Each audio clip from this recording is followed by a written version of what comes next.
Hi everyone, आपका स्वागत है अपने एकेडमी AA में। मैं आपका गोविंद सर। आज हम लोग पढ़ेंगे कक्षा 12 में बायोलॉजी, जिसमें हमने पिछली क्लास में आपको कुछ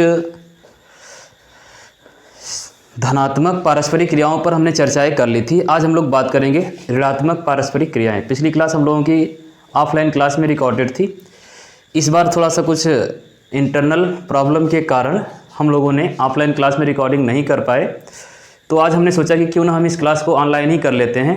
फिर से रिकॉर्डेड क्लास आपको मिलेगी और अगले संडे से फिर से हम आपको ऑफलाइन क्लास ही देंगे। जैसा कि बच्चों को हम पढ़ाते हैं क्लास में, क्लाइमेक्स करके है, क्लाइमेक्स एकेडमी जखनिया में चलती है, वहीं पर हम ऑफलाइन बच्चों को पढ़ाते हैं बायोलॉजी। तो हमने सोचा कि इस बार ऑनलाइन ही ले लेते हैं, फिर अगले संडे से ऑफलाइन क्लाइमेक्स में ही हम रिकॉर्डिंग करके यहाँ से अपलोड कर लिया करेंगे। ठीक है, तो जैसा कि देखिएगा, आज हम लोग बात करेंगे पारस्परिक ऋणात्मक पारस्परिक क्रियाओं की। चलिए आइए देखते हैं, हम बात करेंगे ऋणात्मक पारस्परिक क्रिया। तो इससे पहले हम चर्चा कर लेते हैं कि भैया जो हम लोगों ने पढ़ा है धनात्मक पारस्परिक क्रिया, उसमें हम लोगों ने क्या पढ़ा था। तो उसमें हम लोगों ने यही पढ़ा था कि किसी भी जैविक समुदाय में दो समष्टियों के बीच कोई न कोई अंतःक्रिया होती है, और उस अंतःक्रिया से उन दोनों जीव जातियों या समष्टियों को क्या होता है, लाभ होता है।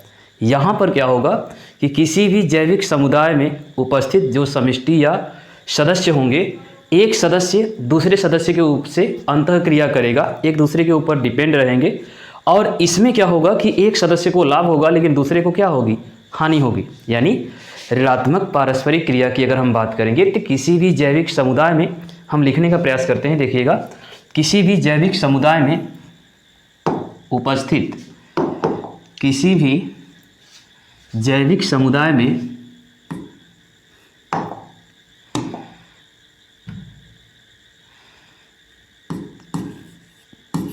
किसी भी जैविक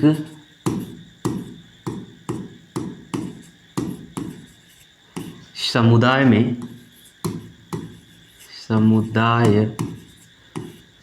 किसी भी जैविक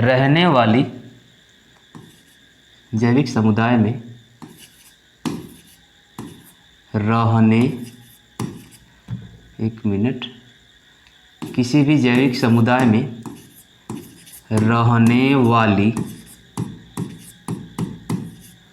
किसी भी जैविक समुदाय में रहने वाली प्रजातियों के जीव अपने लाभ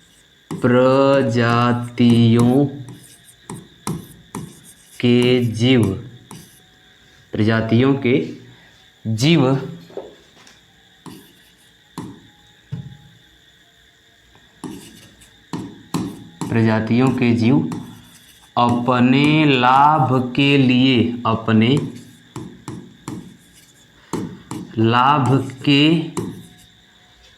लिए किसी भी जैविक समुदाय में रहने वाले प्रजातियों के जीव अपने लाभ के लिए दूसरे जीवों से पारस्परिक अंतःक्रिया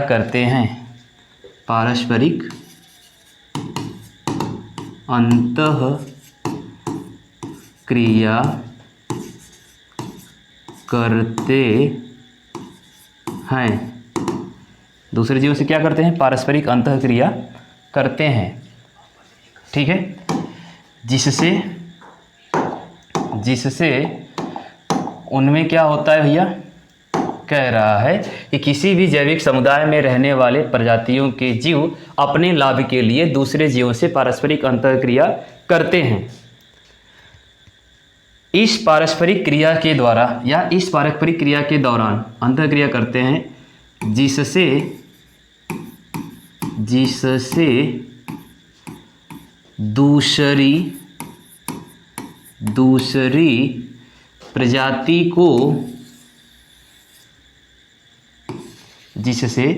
दूसरी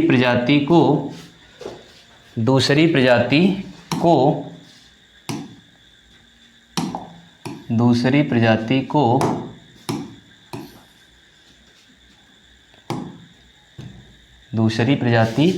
को रख दीजिए वहाँ पे, दूसरी प्रजाति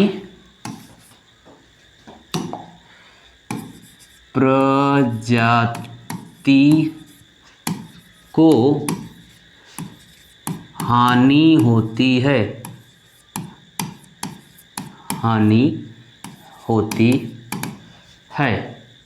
इस प्रकार की अंतःक्रिया को क्या कहते हैं? ऋणात्मक पारस्परिक अंतःक्रिया।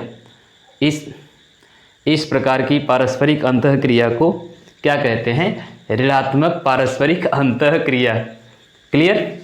चलिए देखिएगा एक बार फिर से, ऋणात्मक पारस्परिक क्रिया किसे कहते हैं? तो किसी भी जैविक समुदाय में रहने वाले प्रजातियों के जीव अपने लाभ के लिए दूसरे प्रजाति से, किसी भी समष्टि में या समुदाय में रहने वाले जो जीव हैं, वे जीव अपने लाभ के लिए किसी दूसरी प्रजाति को क्या करते हैं? मार डालते हैं या उन्हें नुकसान पहुंचाते हैं, जिससे एक प्रजाति या जाति को तो लाभ होता है, दूसरे को क्या होती है? हानि होती है। तो इस प्रकार की जो पारस्परिक अंतःक्रिया होती है, इसे ही क्या बोलते हैं? ऋणात्मक पारस्परिक अंतःक्रिया। उम्मीद है कि ये चीज़ आपको जरूर समझ में आएगी कि ऋणात्मक पारस्परिक अंतःक्रिया किसे कहते हैं। तो ऋणात्मक पारस्परिक अंतःक्रिया वह पारस्परिक अंतःक्रिया होती है जिसमें किसी भी समष्टि के एक जीव को लाभ होता है तो दूसरे जीव को क्या होती है? हानि होती है। क्लियर? बात समझ में आई? चलिएगा, तो अब हम बात करेंगे कि ये जो पारस्परिक अंतःक्रिया है यह होती कितने प्रकार की है। तो ये जो पारस्परिक अंतःक्रिया है यह निम्न प्रकार की होती है। पारस्परिक अंतःक्रिया कितने प्रकार की होती है? तो यह जो ऋणात्मक पारस्परिक अंतःक्रिया है यह निम्न प्रकार की होती है। कितने प्रकार की होती है? निम्न प्रकार की। जैसा कि देखिएगा, यह निम्न प्रकार की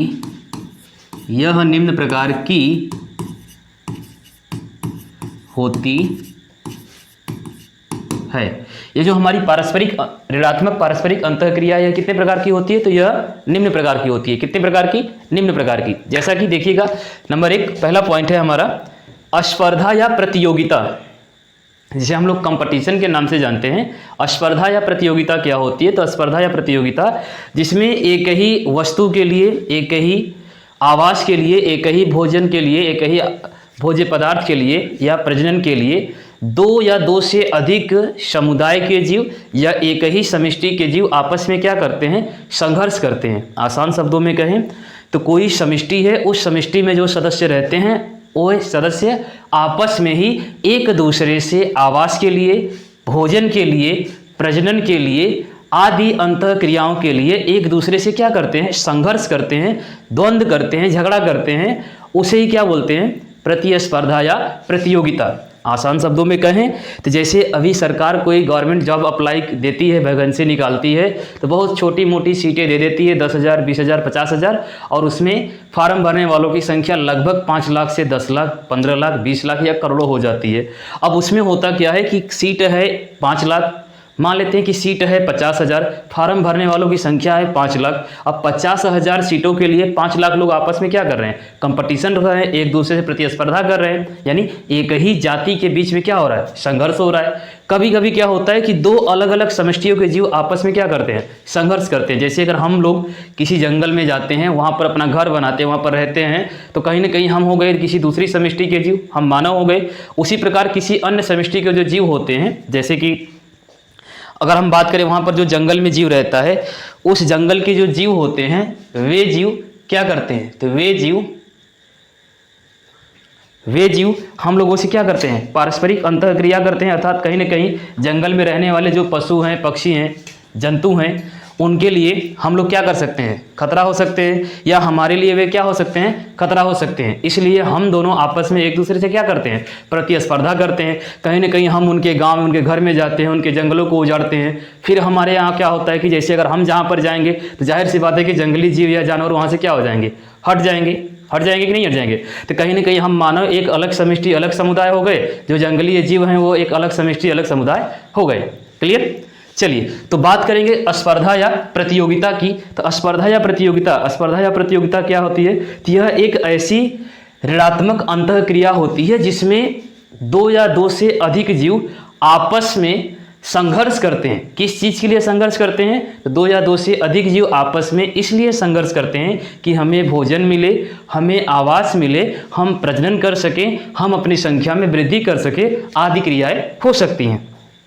ठीक है, तो लिखेंगे जब दो या दो से अधिक सदस्य, जब दो या दो से, एक मिनट ले ले भाई, जब दो या दो से, जब दो या दो से अधिक, जब दो या दो से अधिक, जब दो या दो से अधिक सदस्य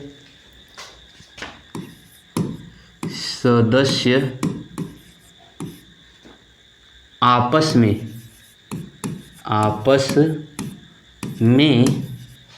जब दो या दो से अधिक सदस्य आपस में भोजन, आवास, प्रजनन, भोजन, आवास, प्रजनन जल, ऊर्जा आदि, भोजन, आवास, प्रजनन, जल, ऊर्जा आदि के लिए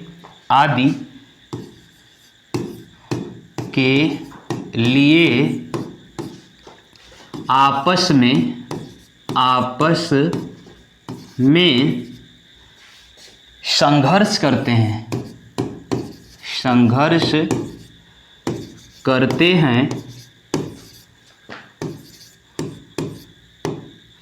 संघर्ष करते हैं, तो इसे स्पर्धा या प्रतियोगिता कहते हैं। कहने का मतलब, जब दो या दो से अधिक सदस्य किसी भी समष्टि के या जैविक समुदाय के सदस्य आपस में ही भोजन के लिए, आवास के लिए, जल के लिए, ऊर्जा के लिए, प्रजनन के लिए या आदि क्रियाओं के लिए आपस में ही क्या करते हैं? संघर्ष करते हैं, झगड़ा करते हैं, लड़ाई करते हैं। तो इस प्रकार की अंतः क्रिया को क्या कहते हैं? स्पर्धा या प्रतियोगिता, जिसे हम लोग इंग्लिश में क्या बोलते हैं? कंपटीशन। क्लियर? तो बात समझ में आई? स्पर्धा या प्रतियोगिता किसे कहते हैं? तो स्पर्धा या प्रतियोगिता वह पारस्परिक ऋणात्मक अंतः क्रिया होती है जिसमें एक ही समष्टि या अलग अलग समष्टि या एक ही जैविक समुदाय या अलग अलग समुदाय के दो जीव आपस में पारस्परिक क्या करते हैं? अंतः क्रिया करते हैं। जैसे भोजन के लिए, आवास के लिए, प्रजनन के लिए, ऊर्जा के लिए, जनन के लिए या जल के लिए आदि क्रियाओं के लिए आपस में एक दूसरे से झगड़ा करते हैं, संघर्ष करते हैं। तो उसे हम लोग क्या बोलते हैं? पारस्परिक अंतः क्रिया कहते हैं। ठीक है, बात समझ में आई? पारस्परिक अंतःक्रिया किसे कहते हैं? चलिए बात करते हैं अगले पॉइंट की। तो ये रहा हमारा स्पर्धा या प्रतियोगिता। अब हमारा अगला पॉइंट क्या है कि ये जो स्पर्धा या प्रतियोगिता है यह कितने प्रकार की होती है? तो बात करें स्पर्धा या प्रतियोगिता की, तो यह प्रक्रिया कितने प्रकार की होती है? तो स्पर्धा या प्रतियोगिता हमने बार बार बोला कि यह एक ही जाति में भी हो सकती है, अलग अलग जातियों में भी हो सकती है। एक ही जाति में भी हो सकती है, अलग अलग जातियों में भी हो सकती है। क्लियर? तो जब एक ही जाति में होगी तब उसे क्या बोलेंगे? अलग अलग जातियों में होगी तब उसे क्या बोलेंगे? देखिएगा, तो हम बात करेंगे स्पर्धा की। तो यह निम्न दो प्रकार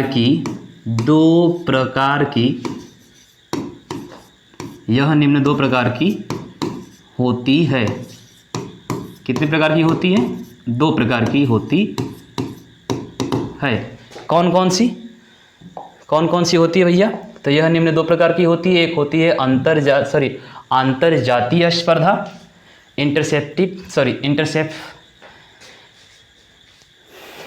इंटरस्पेसिफिक कंपटीशन, और दूसरी होती है अंतरजातीय स्पर्धा, तो इंटरस्पेसिफिक कंपटीशन। क्लियर? दोनों की मीनिंग सेम हो गई है क्या? नहीं, कुछ तो अलग है। चलिए आंतर जातीय स्पर्धा और एक होता है अंतरजातीय स्पर्धा। तो सबसे पहले हम लोग बात करेंगे कि आंतर जातीय स्पर्धा किसे कहते हैं। आंतर जातीय स्पर्धा किसे कहते हैं, तो आंतर जातीय स्पर्धा किसे कहते हैं तो बताइएगा। तो चलिए बात करेंगे आंतर जातीय स्पर्धा। तो यह एक ही प्रजातियों के दो समष्टियों के मध्य होने वाली स्पर्धा होती है, यानी एक ही प्रजाति के एक ही प्रजाति के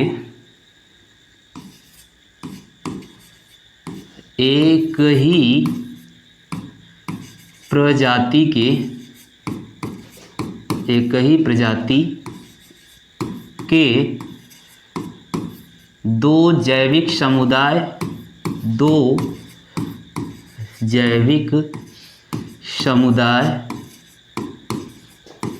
या समष्टि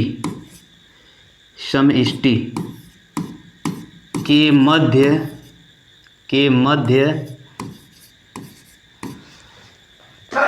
एक ही प्रजातियों के दो जैविक समुदाय या समष्टि के मध्य होने वाली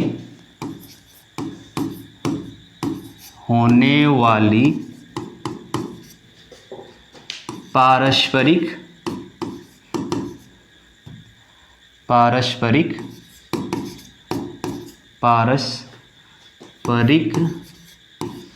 अंतःक्रिया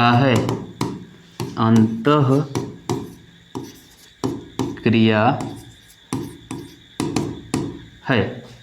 एक ही प्रजाति के दो जैविक समुदाय के मध्य होने वाली पारस्परिक क्रिया है। अर्थात सीधा सीधा कहने का मतलब एक ही जैविक समुदाय है या एक ही समष्टि है और उसी समष्टि के दो सदस्यों के बीच अंतःक्रिया हो रही है। एक ही समष्टि, जैसे हम मानव हैं तो हम मानव किसी दूसरे मानव से भोजन के लिए, आवास के लिए, ऊर्जा के लिए, जल के लिए आदि के लिए क्या करते हैं, आपस में संघर्ष करते हैं, लड़ाई करते हैं, झगड़ा करते हैं। इस प्रकार की अंतःक्रिया को क्या बोलते हैं, आंतरजातीय स्पर्धा या आंतरजातीय कंपटीशन। बात समझ में आई, क्लियर है ना। चलिए तो अब बात करते हैं अगले पॉइंट की। तो अगला क्या है हमारा, अगला है अंतरजातीय स्पर्धा। क्या है भैया, अंतरजातीय स्पर्धा।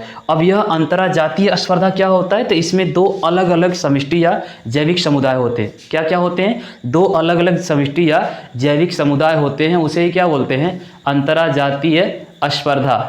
क्लियर। जैसे हम मानव किसी पशु या पक्षी से क्या करें, संघर्ष करें। अगर मानव अपनी आवास को छोड़कर, अपनी आबादी को छोड़कर कहाँ चला जाए, जंगल में चला जाए। जब मानव जंगल में जाएगा तो जाहिर सी बात है कि मानव और जंगल के जो जानवर होंगे उनके बीच में क्या होगा, पारस्परिक अंतःक्रिया होगी। तो कहीं ना कहीं या तो मानव उनको भगाएगा या वे लोग मानव को भगाएंगे। तो कहीं ना कहीं हमारा एक समष्टि, हमारा एक जैविक समुदाय है, हम मानव है, उनका भी एक जैविक समुदाय है, पशु या पक्षी होंगे। तो कहीं ना कहीं दो अलग अलग जैविक समुदाय या समष्टियों के बीच में क्या हो रहा है, संघर्ष हो रहा है। जब दो अलग अलग जैविक समुदाय या समष्टियों के बीच में संघर्ष होगा तो उस प्रकार की पारस्परिक अंतःक्रिया को क्या बोलेंगे, अंतरजातीय स्पर्धा। क्या बोलेंगे भैया, अंतरजातीय स्पर्धा।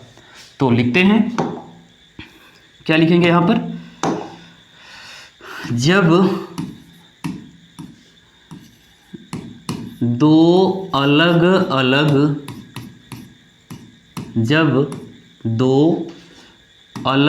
अलग भिन्न भिन्न जैविक समुदाय के मध्य समुदाय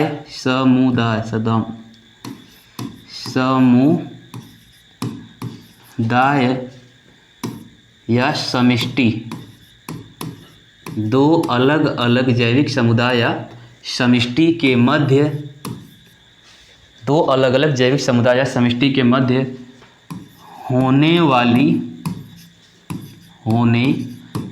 वाली पारस्परिक अंतःक्रिया को पारस्परिक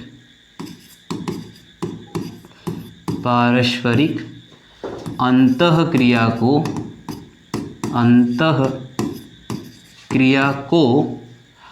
अंतरजातीय स्पर्धा कहते हैं। अंतरजातीय स्पर्धा कहते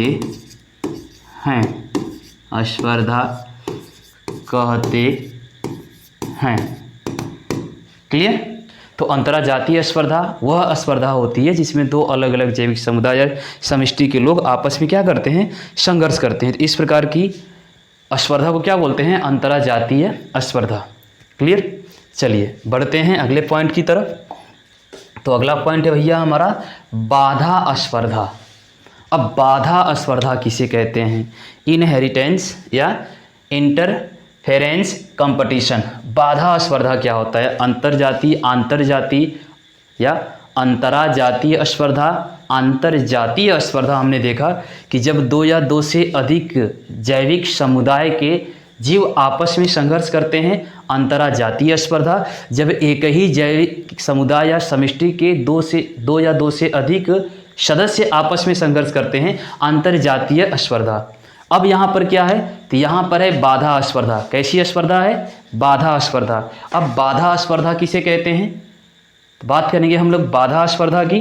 तो बाधा स्पर्धा वह स्पर्धा होती है जब एक ही प्रकार की स्पर्धा या एक मिनट, बाधा स्पर्धा की अगर हम बात करेंगे तो इसमें क्या होता है, चलिए देखिएगा, हम लोग बात करेंगे बाधा स्पर्धा की। तो यह एक प्रकार की ऐसी स्पर्धा होती है जिसमें एक ही जाति के जीव होते हैं, एक ही जाति या प्रजाति के जीव होते हैं, लेकिन उन दोनों में भोजन ग्रहण करने की जो क्षमता होती है। जैसे अगर हम इसे एक एग्जाम्पल के थ्रू समझाने का प्रयास करें तो हम बात करेंगे कि बाधा स्पर्धा कहते किसे हैं। तो हम ले लेते हैं कि हमारे पास पैरामीशियम है। पैरामीशियम एक सूक्ष्मजीव होता है। हम ऐसा करते हैं कि कुछ पैरामीशियम के समूह को एक अलग से टेस्ट ट्यूब में रखते हैं, परखनली में रखते हैं, और उसी पैरामीशियम के समूह में से कुछ सदस्यों को एक दूसरे परखनली में रखते हैं। दो अलग अलग परखनलियों में हम क्या करते हैं, रखते हैं। अब इन दोनों को अलग अलग प्रकार के भोज्य पदार्थ हम क्या करते हैं, प्रदान कराते हैं। एक में हम मान लेते हैं कि कोई ऐसा भोज्य पदार्थ देते हैं, जैसे हम मान लेते हैं कि नाइट्रोजन देते हैं N14 का, जिसका द्रव्यमान कितना है, 14 है। नाइट्रोजनीय पोषणीय पदार्थ देते हैं जिसको सामान्य नाइट्रोजन बोलेंगे। और एक परखनली में हम ऐसे नाइट्रोजनी पदार्थ को देते हैं जो आर्टिफिशियल रूप से बनाया गया, कृत्रिम रूप से बनाया गया। एक में हम N15 देते हैं और एक में N14 देते हैं। तो दोनों अपना विकास और जनन प्रजनन की जो भी क्रिया है वह सामान्य रूप से करते हैं। लेकिन जब हम इन दोनों को फाइनली, या जब कई पीढ़ियों तक हम इसे N14 देते हैं, इसे कई पीढ़ियों तक N15 देते हैं, दोनों को कई पीढ़ियों तक विकास करवाते हैं। विकास करवाने के बाद इन दोनों को फिर से एक ही परखनली में मिला के रख देते हैं। जब दोनों को एक ही परखनली में रखते हैं, फिर इन्हें हम पोषण पदार्थ देते हैं, तो इसमें से एक ही प्रजाति का विकास हो पाता है, जनन हो पाता है, प्रजनन हो पाता है, और दूसरे का नहीं होता है। अर्थात जब हम इन दोनों को एक परखनली में मिलाते हैं तो एक प्रजाति की उपस्थिति के कारण दूसरी प्रजाति के सदस्यों की संख्या धीरे धीरे क्या होने लगती है, कम होने लगती है, घटने लगती है। इस प्रकार की जो स्पर्धा होती है इसे हम लोग क्या बोलते हैं, बाधा स्पर्धा। तो यह भी तो कुछ ऐसी है जो हम लोग पढ़ा था ना, हम लोगों ने पढ़ा था अंतरजातीय स्पर्धा। तो अंतरजातीय स्पर्धा से मिलता जुलता है आपका क्या, बाधा स्पर्धा। अंतरजातीय में क्या हो रहा था कि भोजन के लिए, आवास के लिए, ऊर्जा के लिए, प्रजनन के लिए आदि के लिए एक ही समष्टि के दो जीव या प्रजाति के दो जीव आपस में क्या कर रहे थे, संघर्ष कर रहे थे। यहाँ पर भी तो कुछ वैसा ही हो रहा है। तो इसे हम डिफाइन करना चाहें, अगर परिभाषित करना चाहें तो हम क्या लिखेंगे, तो इसे हम लिखेंगे कि एक ही प्रजाति के भोजन ग्रहण करना, या एक ही प्रजाति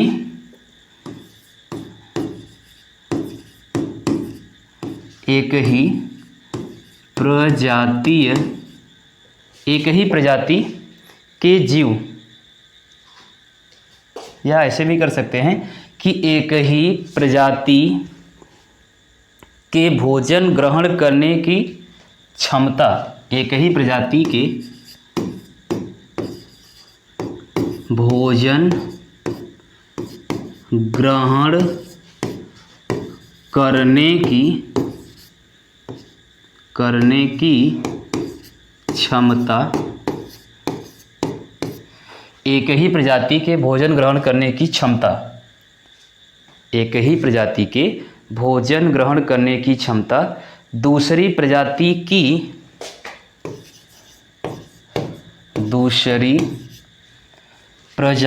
की एक ही प्रजाति के भोजन ग्रहण करने की क्षमता दूसरी प्रजाति के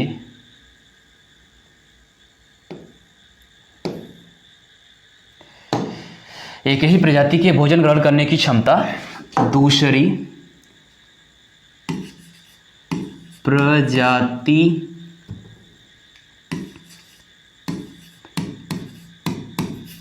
प्रजाति के दमन का, एक ही प्रजाति के भोजन ग्रहण करने की क्षमता दूसरी प्रजाति के दमनकारी उपस्थिति का या दमन के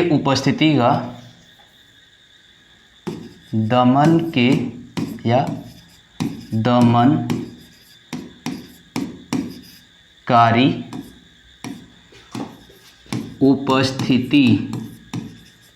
उपस्थिति का कारण बन जाती है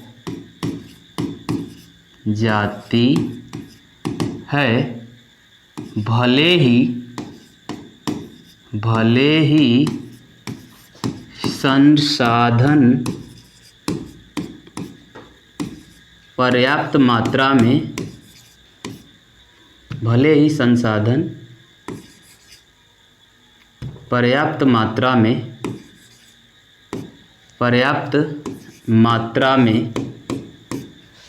ही संसाधन पर्याप्त मात्रा में उपस्थित हों,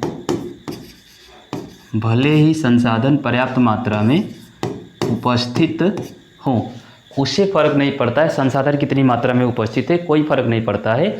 अगर दोनों सदस्यों को जब एक साथ रखा जाता है तो एक सदस्य का अच्छे से विकास हो पाता है, लेकिन दूसरे का विकास अच्छे से नहीं हो पाता है। अगर दोनों को जब हम अलग अलग रखते हैं तो दोनों का विकास अच्छे से होता है, जब दोनों को मिला देते हैं तो एक का विकास होता है लेकिन एक का विकास रुक जाता है। हालांकि दोनों एक ही समष्टि, एक ही जैविक समुदाय के दो अलग अलग सदस्य हैं, एक ही प्रजाति के दो सदस्य हैं। जैसा कि हमने एक एग्जाम्पल के थ्रू आपको समझाया ना कि हम पैरामीशियम के कुछ समूह को लेते हैं, उस समूह में से कुछ पैरामीशियम को एक अलग परख नली में रखते हैं और दूसरे को अलग परख नली में रखते हैं। दोनों में एक ठो में हम N15 देते हैं, एक ठो में N14 देते हैं और इनके कई पीढ़ियों तक इनका परिवर्धन करवाते हैं। फिर परिवर्धन कराने के बाद एक परख नली में दोनों लोगों को ऐड कर देते हैं। ऐड करने के बाद इसी परख नली में हम N14 भी डालते हैं, इसी परख नली में हम N15 भी डालते हैं, लेकिन इसमें से केवल एक ही पैरामीशियम के एक ही समूह के प्रजातियों का विकास हो पाता है, दूसरे समूह के प्रजातियों का विकास नहीं हो पाता है। हो सकता है कि इस परख नली में केवल वह पैरामीशियम का समूह जिससे हम लोगों ने N15 दिया था उसी का विकास हो पाता है, लेकिन N14 वाले समूह का विकास नहीं हो पाता है। यही कारण है कि एक का विकास होता है, दूसरे का विकास नहीं होता है। अगर ऐसी स्पर्धा होती है तो इस प्रकार की स्पर्धा को हम लोग क्या बोलते हैं? बाधा स्पर्धा। बात समझ में आई? एक बार फिर से समझिएगा। बाधा स्पर्धा वह स्पर्धा होती है जिसमें एक ही समष्टि, एक ही समुदाय या एक ही प्रजाति के दो अलग अलग सदस्यों के बीच होती है और दोनों अलग अलग सदस्य एक ही जाति के होते हैं। दोनों जीवाणु हो सकते हैं, विषाणु हो सकते हैं, जानवर, जंतु, कुछ भी हो सकता है। एग्जाम्पल के लिए खास करके यह बाधा स्पर्धा सूक्ष्म जीवों में होती है। सूक्ष्म जीव जैसे अमीबा है, पैरामीशियम है, यूग्लिना है, हाइड्रा है, ETC बहुत सारे सूक्ष्म जीव हैं। जैसे हमने अभी समझाया कि हमने पैरामीशियम के कुछ छोटे छोटे समूह लिए। मान लेते हैं कि हमने 10 पैरामीशियम के छोटे छोटे जीव लिए, 10 जीवों को लिया। 10 में से 5 को एक अलग परख नली में, दूसरे को 5 लोगों को अलग परख नली में, एक ठो को हमने N14 वाला यानी ऐसा नाइट्रोजनी पदार्थ दिया जो सामान्य है और दूसरे में हमने कृत्रिम नाइट्रोजनी पदार्थ दिया और दोनों को कई पीढ़ियों तक परिवर्धित कराया। इसमें भी 4-5 पीढ़ियों का विकास हुआ, इस वाले परख नली में भी 4-5 पीढ़ियों का विकास हुआ। फिर दोनों की संततियों को लेकर एक परख नली में मिला के रख दिया। अब इस परख नली में हम N14 भी डालते हैं और इस परख नली में हम N15 भी डालते हैं, लेकिन इसमें से किसी एक ही समूह का विकास हो पाता है। उस समूह का विकास हो पाता है जिसमें हमने N14 दिया था। N15 वाले का विकास नहीं होता है, या N15 वाले का विकास हो पाता है, N14 वाले का विकास नहीं हो पाता है। तो ऐसी स्पर्धा को हम क्या बोलते हैं? बाधा स्पर्धा। क्लियर है ना? कोई समस्या नहीं? चलिए बात करें अगले पॉइंट की। अगला पॉइंट हमारा क्या है? अगला क्या है कि परभक्षण। क्या है भैया? परभक्षण। परभक्षण क्या होता है? आप लोगों ने सुना होगा कि वह आएगा और हमारा भक्षण करके जाएगा, या कोई आएगा जो हमारा शोषण करके जाएगा। शोषण मतलब क्या होता है? क्या भक्षण और शोषण एक जैसा हो सकता है? अब शोषण और भक्षण तो कहीं ना कहीं एक जीव को लाभ होगा, दूसरे को क्या होगी? हानि होगी। तो बात करेंगे शोषण की, तो शोषण में भी तो एक जीव को लाभ होता है, दूसरे को हानि होती है। कोई आएगा आपका इस्तेमाल करेगा और इस्तेमाल करके चला जाएगा। इस्तेमाल का मतलब आपको मजदूरी कराएगा, आपसे काम बोलेगा कि आप इतना काम करिए, इसके बदले हम आपको इतना पैसा देंगे, और वह आप जाते हैं उसका काम भी कर देते हैं लेकिन उसके बदले आपको पैसा भी नहीं मिलता है। अगर ऐसा भी होता है तो कहीं ना कहीं आपका शोषण हुआ कि नहीं हुआ, आपने उसका काम किया उसके बदले में, लेकिन आपको धनराशि प्राप्त नहीं हुई तो जाहिर सी बात है कि आपका क्या हो गया, शोषण हो गया। परभक्षण में क्या होता है कि परभक्षण का मतलब एक जीव दूसरे जीव के ऊपर डिपेंड रहेगा। एक जीव है दूसरे जीव के ऊपर क्या रहेगा, डिपेंड। अब दूसरा जो जीव है पहले जीव को मार के खा जाएगा, पहला जीव का तो काम खत्म हो गया, लेकिन दूसरे पर कोई प्रभाव नहीं पड़ा। इसका तो भोजन मिला, पेट भर गया, काम खत्म, लेकिन इसका तो जीवन काल खत्म हो गया। जैसे कहने का मतलब जो स्वपोषी पेड़ पौधे होते हैं, अब स्वपोषी जो पेड़ पौधे होते हैं वे लोग अपना भोजन पृथ्वी से खनिज लवण और जल को क्या कर लेते हैं, ग्रहण कर लेते हैं, मिनरल्स और वाटर्स को एब्जॉर्ब कर लेते हैं और सूर्य के प्रकाश से फोटोसिंथेसिस करके अपना भोजन बना लेते हैं। तो वो तो हो गया स्वपोषी। लेकिन उन स्वपोषी के ऊपर जो हमारे शाकाहारी जीव जो होते हैं, जैसे भेड़, बकरी, हिरन आदि, ये जो जीव हैं इन्होंने क्या किया, उन घास फूस हरे पत्ते को क्या किया, चबा लिया, चबाने के बाद खा लिया। तो अभी जो हिरन है, बकरी है, गाय है, भैंस है, इन्होंने जो अपना भोजन ग्रहण किया है, तो भोजन ग्रहण करने के लिए कहीं ना कहीं उस छोटे से पौधे का क्या किया है, नुकसान किया है कि नहीं किया है भैया। उसको, उसकी पत्ती को खा गए, उसके जड़ को खा गए, पूरे शरीर को चबा गए, तो उसका नुकसान हुआ कि नहीं हुआ, जाहिर सी बात है हुआ। लेकिन इधर एक दूसरे का पेट भर गया, गाय का पेट भर गया, हिरन का पेट भर गया। अब वही गाय या हिरन या बकरी का कोई शेर शिकार कर ले, कोई उच्च मांसाहारी जानवर शिकार कर ले, मानव शिकार कर ले। अब क्या हुआ भैया कि उस शाकाहारी का शिकार किसने किया, उच्च मांसाहारी ने कर लिया। अब वहां पर उसका तो पेट भर गया, लेकिन इसकी जान चली गई। हुआ कि नहीं हुआ। तो कहने का मतलब एक जीव दूसरे जीव के ऊपर क्या है, डिपेंड है। एक जीव दूसरे के जीव के ऊपर क्या है, निर्भर है। इस प्रकार की जो प्रक्रिया होती है उसे क्या बोलते हैं, परभक्षण। तो जाहिर सी बात है कि जब एक जीव दूसरे जीव के ऊपर निर्भर है, तो दूसरा जो जीव है अगर उसकी संख्या पूरी तरह से समाप्त हो जाएगी तो पहले वाले जीव का जीवन जीना मुश्किल हो जाएगा। जैसे कहने का मतलब हमारे पूरे एटमॉस्फेयर से हरे पत्तेदार पेड़ पौधों को अगर हम हटा दें तो शाकाहारी जो जीव हैं, जंतु हैं, उनका जीना थोड़ा दूभर हो जाएगा, उन्हें भोजन नहीं मिलेगा, उन्हें पानी नहीं मिलेगा। अब शाकाहारी जीव जब एकदम से गायब हो जाएंगे ना, तो मांसाहारी वालों का भी हालत खराब हो जाएगा। क्यों, क्योंकि शाकाहारी हरे पेड़ पौधों पर निर्भर है। अब शाकाहारी के ऊपर कौन निर्भर है, मांसाहारी। अब एक बायक से अगर पेड़ पौधे गायब हो गए तो शाकाहारी गायब हो गए, शाकाहारी गायब हुए तो मांसाहारी गायब हुए, मांसाहारी गायब हुए तो पूरा वातावरण का जो बैलेंस है वो भी क्या हो गया, गड़बड़ हो गया। ऐसा भी हो सकता है कि नहीं हो सकता है। चलिए तो बात करते हैं परभक्षण की। दिख रहा है आपको। तो सबसे पहले बात करेंगे परभक्षण की, फिर इसके एग्जाम्पल देखेंगे कितने प्रकार का होता है। चलिए तो परभक्षण एक प्रकार की ऐसी ऋणात्मक पारस्परिक क्रिया है जिसमें एक जीवधारी को परभक्षी कहते हैं। क्या बात है भाई, एक जीवधारी को परभक्षी कहते हैं। तो परभक्षी किसे कहते हैं, जो खाएगा या जिसको खाएगा। अगर हम हिरन हैं तो हम किसी न किसी हरे पत्तेदार पौधे का इस्तेमाल करेंगे, तो हिरन को क्या बोलेंगे, परभक्षी। हम उसको खाएंगे, परभक्षी। जिसको खाएंगे, भक्ष्य। अब हरे पत्तेदार पेड़ पौधे क्या हो गए, भक्ष्य हो गए, जिसका हम भक्षण करेंगे, हम क्या हुए, परभक्षी। क्लियर, बात समझ में आई। चलिए तो लिखें। हाँ, यह एक ऐसी पारस्परिक क्रिया है, यह एक मिनट, यह एक ऐसी पारस्परिक क्रिया है, यह एक ऐसी पारस्परिक क्रिया है जिसमें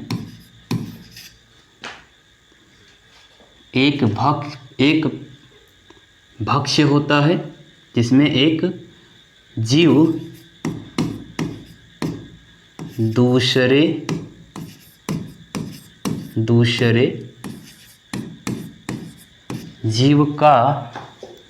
दूसरे जीव का भक्षण करता है। भक्षण मतलब खा जाता है। क्या कर लेता है भैया, खा जाता है, मतलब ईट कर जाता है, खा जाता है। जो खाता है उसे परभक्षी, जिसको खाता है भक्ष्य। यानी वह जीव जो खाएगा उसे क्या बोलेंगे, परभक्षी।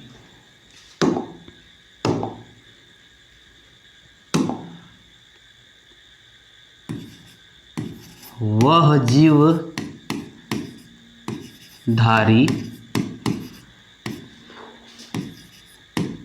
जो खाता है, ईट करता है, खाता है, परभक्षी, परभक्षी तथा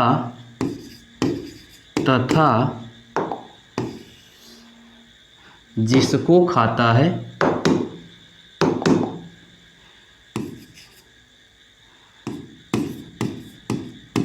जिसको खाता है उसे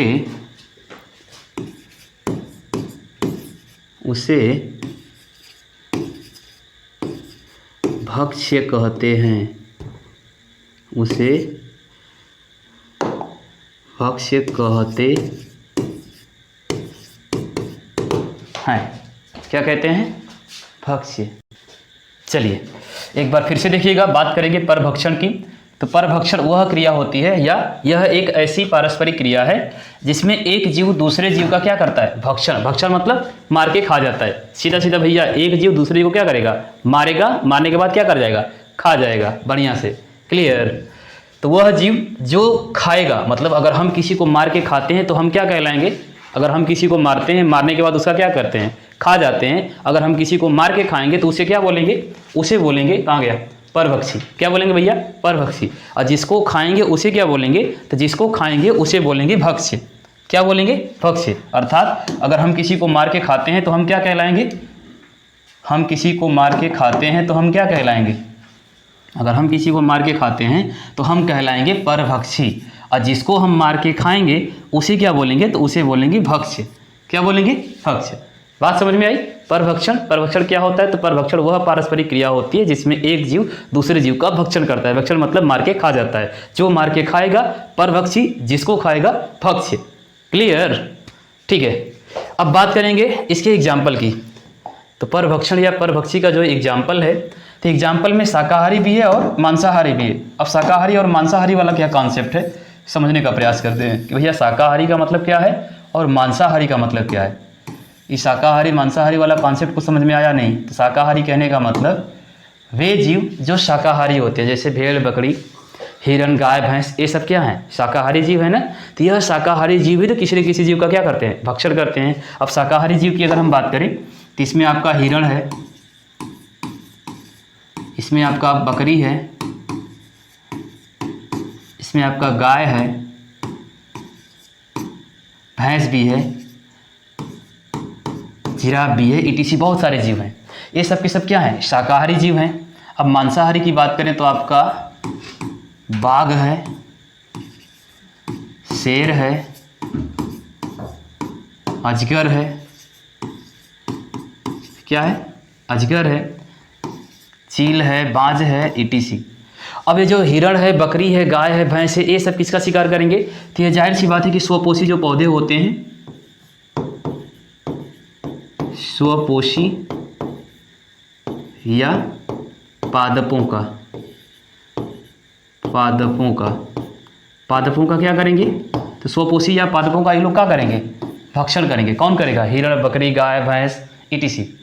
अब ये लोग क्या करेंगे? तो यह लोग इन सब का शिकार करेंगे। ये जो बाघ है, शेर है, अजगर है, चील है, बाज है, यह लोग क्या करते हैं? तो यह लोग इनका शिकार करते हैं। अर्थात बाघ, शेर, अजगर, मानव और जितने भी उच्च मांसाहारी या मांसाहारी जीवधारी होते हैं, तो यह लोग इनके ऊपर क्या होते हैं? डिपेंड होते हैं। यानी यह जीव इनका क्या करेंगे? भक्षण करेंगे। तो यह जो शेर है, यह हिरण या बकरी का भक्षण करेगा, तो शेर क्या कहलाएगा? परभक्षी। बकरी और हिरण क्या कहलाएगी?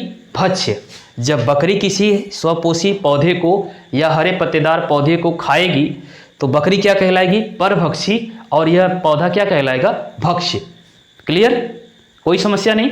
चलिए बात करते हैं अगले पॉइंट की।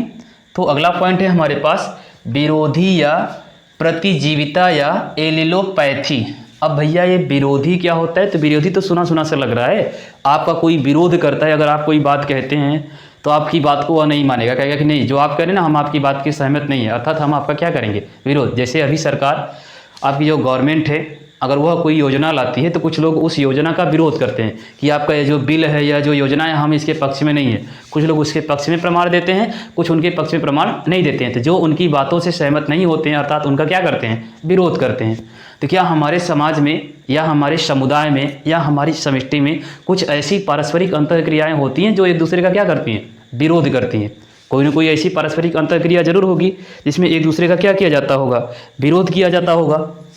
बताइए थोड़ा। तो कह रहा है कि कभी कभी जीवधारियों की जटिल उपापचयी क्रियाओं द्वारा कुछ पदार्थ उत्पन्न होते हैं और वह पदार्थ किसी दूसरी जाति या प्रजाति के विकास को क्या करता है, प्रभावित करता है। अर्थात हमारे शरीर की जैविक क्रिया के द्वारा कुछ अपशिष्ट पदार्थ उत्पन्न होता है और वह अपशिष्ट पदार्थ किसी दूसरे जीव या जाति के विकास को क्या करता है, प्रभावित करता है। या तो उसके विकास को रोकेगा या पूर्णतः उसके विकास को क्या कर देगा, समाप्त कर देगा। तो इस प्रकार की जो प्रक्रिया या अंतः पारस्परिक क्रिया होती है उसे ही क्या बोलते हैं, विरोधी प्रतिजीविता या एलिलोपैथी। बात समझ में आई। वह पारस्परिक क्रिया जब किसी जैविक समुदाय के जैविक क्रिया द्वारा, जब किसी जैविक समुदाय या समष्टि के उपापचयी क्रियाओं के द्वारा कुछ ऐसे अपशिष्ट पदार्थ या पदार्थ उत्पन्न होते हैं जो किसी दूसरी जाति या समष्टि के विकास की प्रक्रिया को या तो रोक देते हैं या पूर्णतः क्या कर देते हैं, समाप्त कर देते हैं। तो इस प्रकार की अंतःक्रिया या पारस्परिक क्रिया को ही क्या बोलते हैं, विरोधी प्रतिजीविता या एलिलोपैथी। बात समझ में आई। चलिए तो लिखिएगा। कभी कभी जीवधारियों की जटिल उपापचयी क्रियाओं के द्वारा, कभी कभी कभी कभी कभी कभी जीवधारियों की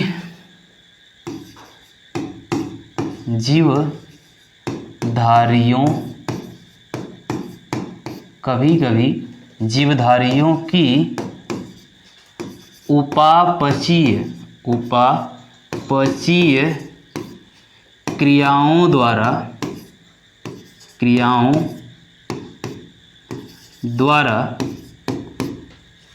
कभी कभी जीवधारियों की उपापचयी क्रियाओं द्वारा कुछ पदार्थ उत्पन्न होते हैं,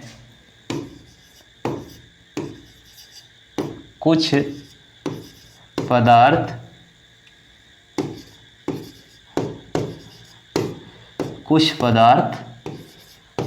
उत्पन्न होते हैं।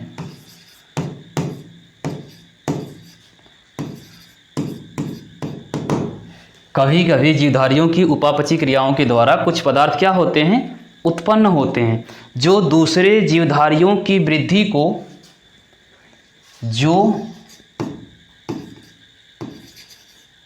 दूसरे जीवधारियों की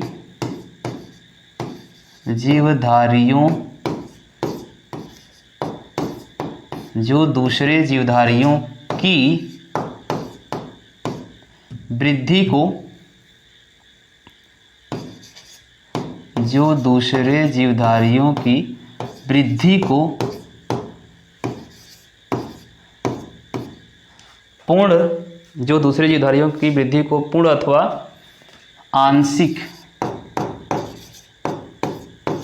पूर्ण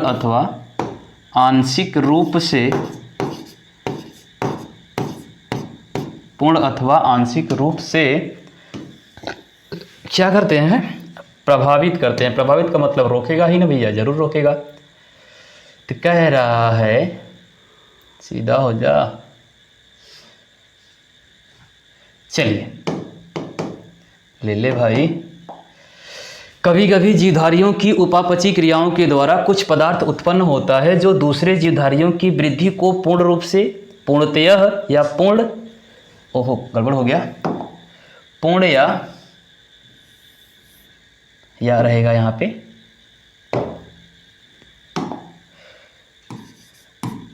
पूर्ण या आंशिक रूप से क्या करता है, प्रभावित करता है, रोकता है।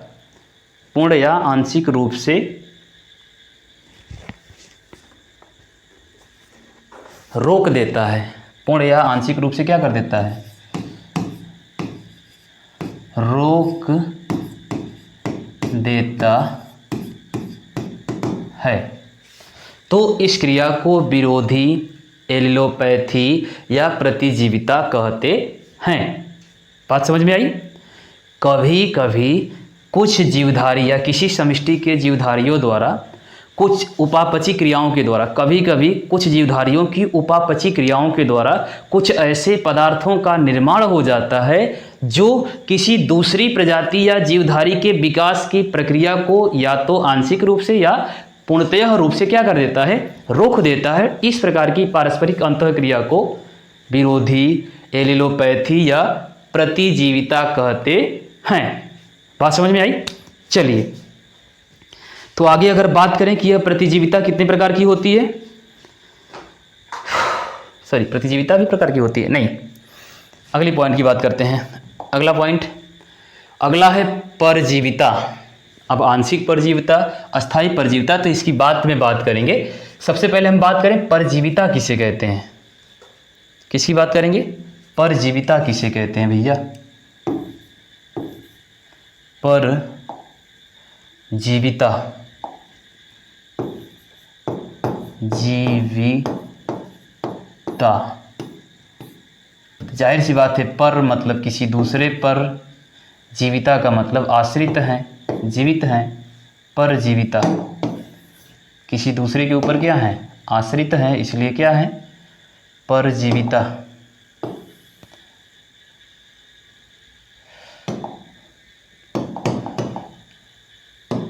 परजीविता, क्लियर? अब परजीविता क्या होता है, कोई आइडिया? थोड़ा लोग, आप लोग भी ट्राई करिए। परजीविता मतलब क्या होता है?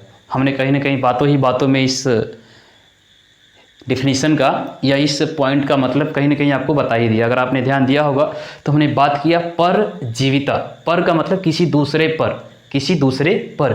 जीविता का मतलब आश्रित है, हमारा जीवन जो है किसी दूसरे के ऊपर क्या है, आश्रित है। इस प्रकार की अंतःक्रिया को क्या बोलेंगे, परजीविता। एक बार आप भी ट्राई करिए, नहीं होता है तो हम तो है ही यहाँ पे। चलिए देखिएगा, तो परजीविता कहने का मतलब कहीं ना कहीं परजीवी से, परजीवी का मतलब एक ऐसा जीव है जो किसी दूसरे जीव के ऊपर क्या है, आश्रित है। तो कभी कभी होता क्या है ना कि एक जीव दूसरे के जीव, मतलब एक जीव दूसरे जीव के ऊपर हमेशा के लिए अस्थायी रूप से आश्रित रहता है। एक प्रकार के कुछ ऐसे भी जीव होते हैं जो कुछ समय के लिए ही किसी दूसरे के ऊपर आश्रित होते हैं, फिर उसके बाद उस जीव से क्या हो जाते हैं, पृथक हो जाते हैं। तो कहीं ना कहीं परजीविता दो प्रकार की हुई। तो सबसे पहले हम बात करेंगे परजीविता होता क्या है। तो परजीविता वह प्रक्रिया होती है जिसमें एक जीव किसी दूसरे जीव के ऊपर क्या होता है, आश्रित होता है, निर्भर रहता है। वह पारस्परिक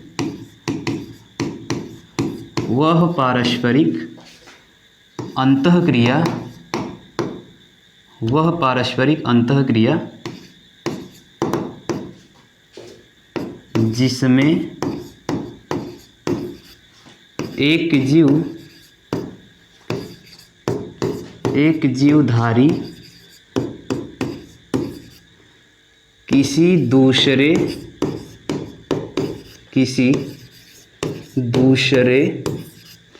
जीवधारी के शरीर पर, किसी दूसरे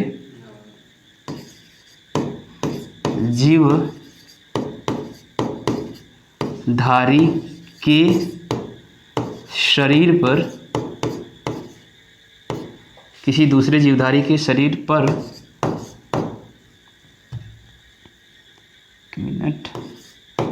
शरीर पर या उसके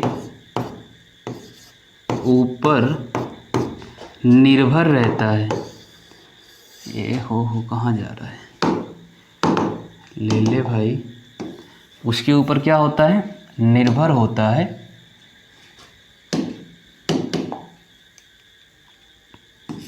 आश्रित रहता है,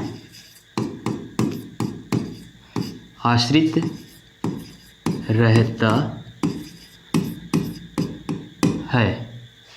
तो जो जीव जिसके ऊपर आश्रित रहता है, जैसे सपोज हमारे मानव के शरीर पर जूं रहता है, बिस्तर में खटमल रहता है, जानवरों के या पक्षियों के ऊपर छोटे छोटे सूक्ष्म जीव रहते हैं, पेड़ पौधे के ऊपर चिड़िया रहती है, इन्हें क्या बोलते हैं?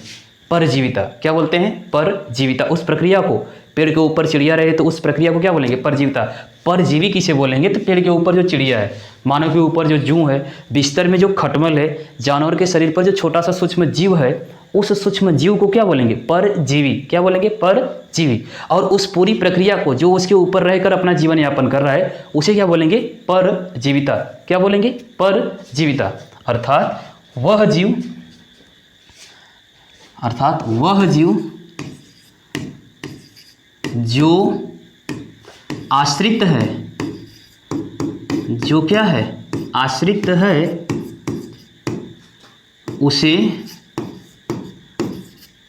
परजीवीय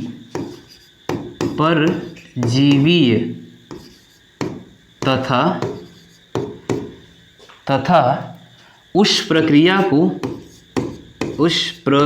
को परजीविता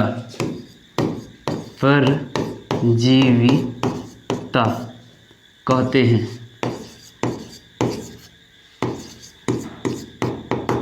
क्लियर? जैसे मानव के शरीर में जू रहता है, सर में जू है, अन्य शरीर पे बाल है तो वहाँ पर जीव है, या कोई जानवर है, पशु है, पक्षी है, उसके शरीर पर बाल है तो छोटे छोटे सूक्ष्म जीव रहते हैं। तो जो सूक्ष्म जीव उनके ऊपर रहता है उसे क्या बोलते हैं? परजीवी। और जो रहने की पारस्परिक मतलब अंतः पारस्परिक क्रिया हो रही है उसे क्या बोलते हैं? परजीविता। बात समझ में आई? अब यह कितने प्रकार की होती है? तो यह 2 प्रकार की होती है। कितने प्रकार की होती है? 2। एक होती है आंशिक परजीविता और एक होती है अस्थायी परजीविता। अस्थायी परजीविता भी 2 प्रकार की होती है। क्या क्या होता है? तो एक अंतः परजीविता और एक बाह्य परजीवी। एक अंतः परजीवी होता है और एक बाह्य परजीवी। कुछ ऐसे परजीवी होते हैं जो हमारे शरीर के अंदर जाकर अंतःक्रिया करते हैं और जीवन भर रहते हैं। जैसे हम टीकाकरण करवाते हैं, हम इंजेक्शन के माध्यम से किसी सूक्ष्मजीव को अपने शरीर के अंदर प्रवेश करवाते हैं और वह हमारे शरीर के अंदर जाके अपना घर बना लेता है और हमारे शरीर के साथ हमारे जीवन पर्यंत जीवित रहता है। हम क्या बोलेंगे? अंतः परजीवी। कुछ हमारे शरीर के बाहरी सतह पर रहते हैं, जैसे सर में जू रहता है, त्वचा पर छोटे छोटे डेंट रहते हैं, कुछ और अन्य सूक्ष्मजीव रहते हैं। तो जो हमारे शरीर पर छोटे छोटे सूक्ष्मजीव रहते हैं और पड़े रहते हैं उसे हम क्या बोलते हैं? बाह्य परजीवी। कुछ हमारे शरीर के अंदर परजीवी पाए जाते हैं जो हमारे शरीर के साथ जीवन पर्यंत बने रहते हैं, अंतः परजीवी। हमने पहले ही बताया आंशिक परजीवी क्या होता है। तो आंशिक परजीवी वे परजीवी होते हैं जो किसी दूसरे जीव के ऊपर कुछ समय या कुछ आंशिक रूप से निर्भर रहते हैं, हमेशा के लिए नहीं या दिन भर के लिए नहीं रहते, लेकिन कुछ देर के लिए हमारे ऊपर आते हैं, फिर उसके बाद चले जाते हैं, या कुछ देर तक, कुछ समय तक हमारे साथ रहते हैं, फिर हमारे शरीर से क्या हो जाते हैं? पृथक हो जाते हैं। तो इस प्रकार के परजीवी होते हैं, उसे हम क्या बोलते हैं? आंशिक परजीवी। आंशिक परजीवी वे परजीवी होते हैं जो किसी दूसरे के शरीर पर कुछ समय के लिए, कुछ देर के लिए या कुछ स्टेज के लिए ही उनके ऊपर रहते हैं, फिर उसके बाद उसके शरीर से अलग हो जाते हैं, पृथक हो जाते हैं। ऐसे परजीवी को क्या बोलते हैं? आंशिक परजीवी। और अस्थायी परजीवी वे परजीवी होते हैं जो हमारे शरीर पर अस्थायी रूप से बने रहते हैं। जब तक हमारा शरीर जीवित रहेगा तब तक ये हमारे साथ रहेंगे। यह कितने प्रकार के होते हैं? तो 2 प्रकार के, एक अंतः परजीवी और एक बाह्य परजीवी। अंतः परजीवी वे परजीवी होते हैं जो हमारे शरीर के अंदर जाकर हमारी कोशिकाओं से, हमारे अंगों के साथ जुड़ जाते हैं, और जब तक हमारी कोशिका अंग जीवित रहते हैं तब तक ये भी क्या रहते हैं? जीवित रहते हैं। जैसे हमने अभी बताया, अभी एक बहुत बड़ी महामारी फैली थी कोरोना, तो उस कोरोना में हम लोगों ने एक टीका लगाया, या टीकाकरण के माध्यम से विभिन्न प्रकार की बीमारियों का हम लोग इलाज करते हैं। तो कभी कभी जो हम लोग इंजेक्शन अपने शरीर में इंजेक्ट करवाते हैं, उस इंजेक्शन में कभी कभी किसी जीवाणु, किसी विषाणु, किसी सूक्ष्म जीव के अपशिष्ट या सूक्ष्म जीव के शरीर से निकाला हुआ रसायन, लार्वा, या कभी कभी उस सूक्ष्म जीव को ही अपने शरीर के अंदर क्या करा लेते हैं? इंजेक्ट करा लेते हैं। तो कहीं ना कहीं जब हम अपने शरीर के अंदर किसी सूक्ष्म जीव को ही इंजेक्ट करा रहे हैं तो कहीं ना कहीं वह जीव हमारे अंदर जाएगा और हमारे शरीर के अंदर जाकर किसी न किसी अंग के साथ क्रिया करेगा और क्रिया करके वहाँ पर जीवित अवस्था में रहेगा। कहीं ना कहीं हमारे शरीर का उपयोग करेगा कि नहीं करेगा, अर्थात हमारे ऊपर आकर वह जीवन यापन कर रहा है। उस प्रक्रिया को क्या बोलते हैं? परजीवी। और हमारे शरीर के अंदर रहकर यह कार्य कर रहा है, अंतः परजीवी। ठीक उसी प्रकार से कुछ बाह्य परजीवी होंगे, जैसे अभी हमने खटमल का एग्जाम्पल दिया, जूं का एग्जाम्पल दिया। जानवर या पशु पक्षियों के शरीर पर छोटे छोटे जो सूक्ष्मजीव रहते हैं और उनके शरीर पर जीवन पर्यंत बने रहते हैं, इस प्रकार के परजीवी को क्या बोलते हैं? बाह्य परजीवी। और जो शरीर के अंदर परजीवी के रूप में रहते हैं उसे क्या बोलते हैं? अंतः परजीवी। तो उम्मीद करते हैं कि आज की क्लास आपको जरूर समझ में आई होगी। मिलेंगे अगली क्लास में अगले संडे को कुछ और फैक्ट, कुछ और प्रश्नों के साथ। तब तक के लिए धन्यवाद।